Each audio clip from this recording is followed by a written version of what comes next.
الحمد لله رب العالمين والصلاة والسلام على سيد الأنبياء والمرسلين نبينا محمد وعلى آله وأصحابه أجمعين أما بعد أعوذ بالله السميع العليم من الشيطان الرجيم بسم الله الرحمن الرحيم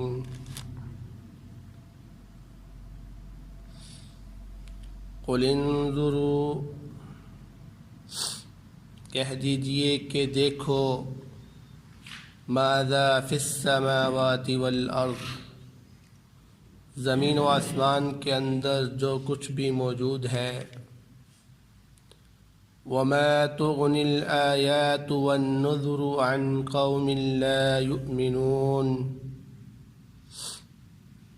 اور نشانیاں اور ڈرانے والی چیزیں اس قوم کو نہیں فائدہ دیں گی جو ایمان نہیں لاتے۔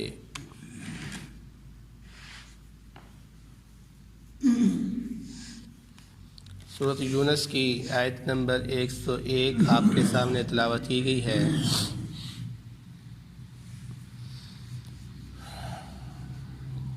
اس آیت سے پہلے اللہ رب العزت بیان فرما رہے تھے کہ کوئی بھی شخص بذات خود اپنے آپ کو ہدایت نہیں دے سکتا، اپنے آپ کو ایمان میں نہیں داخل کر سکتا سوائے اللہ رب العزت کے اذن کے ساتھ، اس کے حکم کے ساتھ۔ یعنی دنیا میں جو بھی چیز ہوتی ہے وہ اللہ رب العزت کے حکم سے ہی ہوتی ہے۔ اللہ قادر ہے، وہ قدرت رکھنے والا ہے، کوئی اس کے شریک نہیں ہے۔ تو جب اللہ رب العزت کے کوئی شریک نہیں ہے تو ہر چیز کو پھر کرنے والا وہی ہے، اس کے ساتھ کوئی بھی نہیں ہے۔ تو اس آیت مبارکہ میں اللہ رب العزت بیان فرما رہے ہیں کہ اگر تمہیں یقین نہیں آتا کہ اللہ رب العزت اکیلا ہی کرنے والا ہے سارے کام، تو فرمایا قل انظروا، تم دیکھو ماذا فی السماوات والارض، جو کچھ بھی زمینوں میں ہے، جو کچھ آسمانوں میں ہے، تھوڑا سا تفکر کرو، غور و فکر کرو، اس پہ چلتے چلتے دیکھا کرو کہ یہ زمین کس نے بنائی ہے، یہ آسمان کس نے بنایا ہے۔ آپ ذرا اندازہ کریں آپ کس طرح سے اللہ رب العزت اس مٹی کے اندر سے لکڑی کو نکالتا ہے، پھر اس لکڑی سے اللہ رب العزت پھول نکالتا ہے، اس لکڑی سے اللہ رب العزت تمہارے لیے پھل نکالتا ہے، میوہ جات نکالتا ہے، سبزیاں نکالتا ہے۔ کس طرح سے یہ اللہ رب العزت کر رہا ہے؟ کیا کوئی شخص ایسا ہے کوئی کہتا ہے کہ اللہ کے سوا اس کو کوئی کرنے والا ہے؟ کوئی بھی نہیں کہتا، سب یہ مانتے ہیں کہ یہ اللہ ہی کرتا ہے۔ پھر ذرا آسمان کی طرف نظر دوڑا کے دیکھو ذرا، کیا یہ جو آسمان بغیر ستونوں کے بنایا ہوا ہے؟ کیا یہ آسمان سے جو بارش نازل ہوتی ہے قطروں کی شکل میں، کیا کوئی ہے ایسا قدرت رکھنے والا جو قطروں کی شکل میں آسمان سے بارش نازل کر سکے؟ کوئی بھی نہیں کہتا کوئی ہے۔ یہ اللہ ہی ہے سب کچھ کرنے والا، وہ اکیلا ہی ہے، وہ صحیح وہی سب کچھ کرتا ہے، یہ اس کی قدرت ہے، وہ طاقت رکھتا ہے، اس کے سوا کوئی طاقت نہیں رکھتا ہے۔ فرمایا وما تغنی الآیات والنذر عن قوم لا یؤمنون، اتنا غور و فکر کرنے کے بعد بھی، اتنی نشانیاں دکھانے کے بعد بھی، اتنا ان لوگوں کو ڈرانے کے بعد بھی اگر وہ ایمان نہیں لے کر آتے تو پھر یہ ان کا قصور ہے۔ اللہ رب العزت نے تمام حجتیں قائم کر دی ہوئی ہیں، اور پھر یہ وہی لوگ ہوتے ہیں کہ جو نشانیوں کو دیکھ کر، آیات کو دیکھ کر پھر بھی ایمان نہیں لے کر آتے، جو لوگ اپنے دل کے اندر ہدف بنا لیتے ہیں کہ ہم نے لے کر آنا ہی نہیں۔ جس طرح موسیٰ علیہ السلام کی قوم نے، فرعون اس کے سرداروں نے کہہ دیا تھا اے موسیٰ تو جتنی مرضی نشانیاں لے آ ہمارے پاس، ہم تجھ پر ایمان نہیں لے کر آئیں گے۔ تو اللہ رب العزت بھی یہاں پر یہ فرما رہا ہے کہ جو لوگ ہدف اپنا بنا لے کہ ہم نے ایمان نہیں لے کر آنا، ان کے لیے پھر آپ جتنی مرضی نشانیاں دکھاتے، جتنا مرضی آپ ان کو ڈرا دیں، وہ ایمان نہیں لے کر آئیں۔ کیوں؟ کیونکہ اصل میں یہ چیز ہے کہ جو شخص ہدایت کا طلبگار ہوتا ہے اسی کو اللہ تعالیٰ ہدایت دیتا ہے، لیکن جس شخص نے ہدایت کا سوچنا ہی نہیں ہے، ہدایت کی طرف آنا ہی نہیں ہے، اس کو میرا رب ہدایت نہیں دیتا۔ فرمایا فَهَلْ يَنْتَظِرُونَ إِلَّا مِثْلَ أَيَّامِ الَّذِينَ خَلَوْا مِنْ قَبْلِهِمْ، کیا یہ لوگ انتظار کر رہے ہیں ان لوگوں کی ایام کی مثل جو ان سے پہلے گزر چکے ہوئے ہیں، یعنی پہلی قوم میں جب وہ اپنے نبی پر ایمان نہیں لے کر آتی، جب وہ نشانیاں دیکھ لیتی، معجزات کو دیکھ لیتی، پھر بھی انکار کرتی، تو بالآخر ان کا انجام کیا ہوتا تھا؟ اللہ رب العزت ان کے اوپر عذاب لے کر آ جاتے تھے۔ تو اللہ رب العزت فرما رہے ہیں کہ کیا تم لوگ بھی پہلی قوموں کی طرح انتظار کر رہے ہو کہ اللہ رب العزت کا عذاب ہم پر آئے؟ کیا یہ بات ہے؟ سوالیہ انداز میں ان سے سوال کر رہے ہیں، اللہ رب العزت کو سمجھا رہے ہیں۔ فرمایا اگر ایسی بات ہے تو قل فانتظروا، ان سے کہہ دیجئے پس انتظار کرو، پھر انی معکم من المنتظرین، بے شک میں بھی تمہارے ساتھ انتظار کرنے والوں میں سے ہوں۔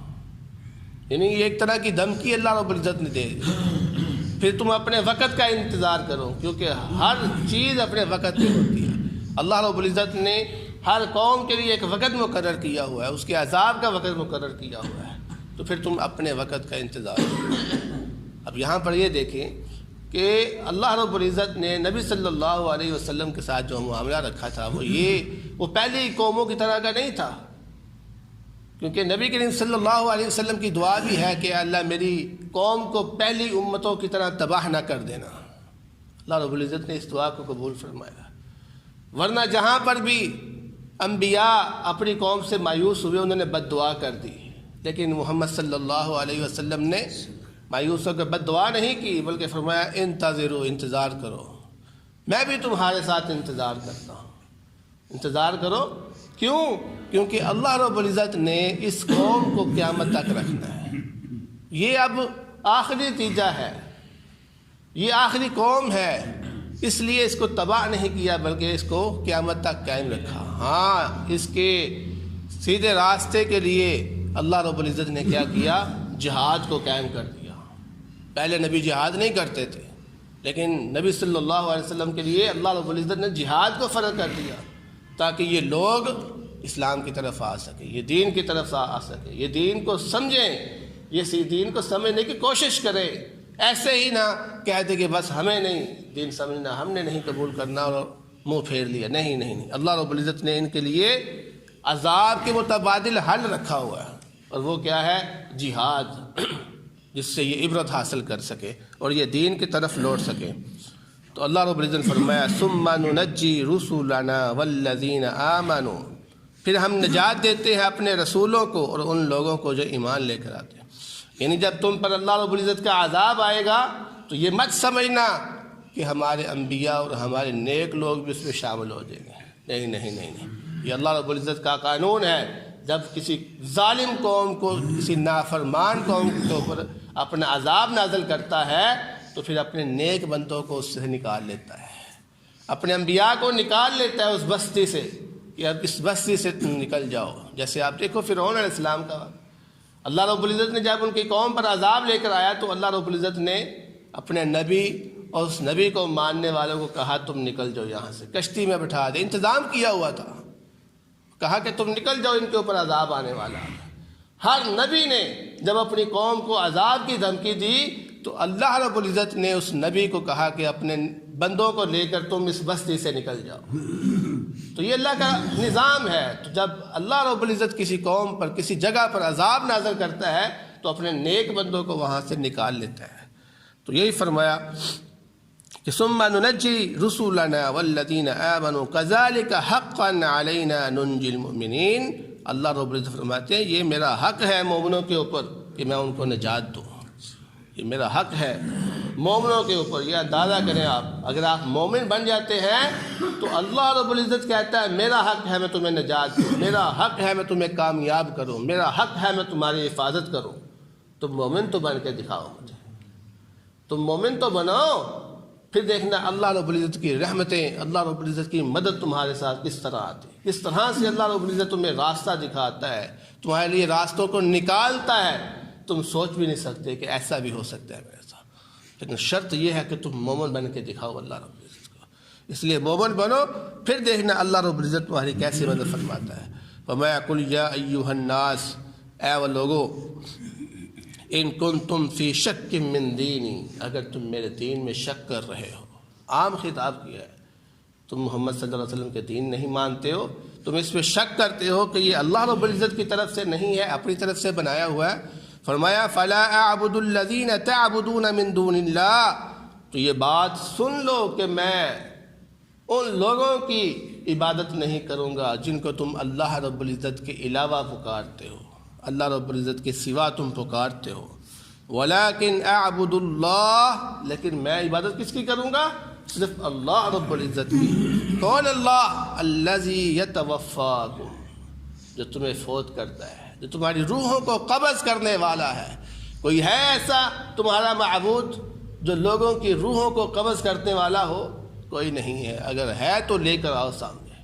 کوئی طاقت نہیں رکھتا، وہ بولنے کی طاقت نہیں رکھتے، وہ کچھ کرنے کی طاقت نہیں رکھتے، روح کیسے قبض کریں گے؟ تو اللہ رب العزت یہاں پر دیکھو کیسی دلیل دے رہا، کیسے سمجھا رہا ہے۔ بھائی جن لوگوں کو تم اللہ کے سوا پکارتے ہو، کیا وہ تمہاری روح کو قبض کر سکتے ہیں؟ نہیں کر سکتے۔ فرمایا میں اس اللہ کی عبادت کرتا ہوں الذی یتوفاکم، جو تمہیں فوت کرتا ہے، تمہاری روحوں کو قبض کرتا ہے۔ وَأُمِرْتُ أَنْ أَكُونَ مِنَ الْمُؤْمِنِينَ، اور مجھے یہ حکم دیا گیا ہے کہ میں مومنوں کا ساتھ دوں، میں مومنوں میں سے ہو جاؤں۔ تو اللہ رب العزت نے اپنے نبی کو کیا حکم دیا کہ جو نیک لوگ ہیں ان کے ساتھ میں ہو جاؤں، یا نیکوں میں سے میں ہو جاؤں۔ جب اللہ کے نبی کو یہ حکم ہے تو اس کا مطلب کیا ہے؟ ہم سب کے لیے بھی یہی حکم ہے، جو شخص نیک ہے اس کا ساتھ مل جاؤ، اس کے ساتھ دو، اس کے ساتھ مل کر ایک بن جاؤ، جس طرح ایک زنجیر ہوتی ہے اس طرح اس کے ساتھ آپ مل جاؤ۔ نیک لوگوں کے ساتھ ملو، فائدہ ہی فائدہ ہے، اسی میں ہماری دنیا کے اندر نجات بھی ہے اور آخرت کے اندر نجات بھی ہے۔ علماء کو اپنا دوست بناؤ، اپنا وقت علماء کے ساتھ گزارو، تاکہ آپ کی دنیا کی اصلاح ہوتی رہے، آپ کی آخرت کی اصلاح ہوتی رہے۔ اس میں بڑے فائدے ہیں، اس لیے اللہ رب العزت نے فرمایا کہ نبی صلی اللہ علیہ وسلم فرمایا کہ مجھے اللہ تعالیٰ نے یہ حکم دیا ہے ان اکون من المؤمنین، کہ میں مومنوں میں سے ہو جاؤں۔ تو دعا ہے اللہ رب العزت سے جو سنا ہے اس پر عمل کرنے کی توفیق عطا فرمائے۔ بہترین صدقہ جاریہ حاصل کرنے کے لیے اس ویڈیو کو لائک، کمنٹ اور شیئر کرنا مت بھولیں۔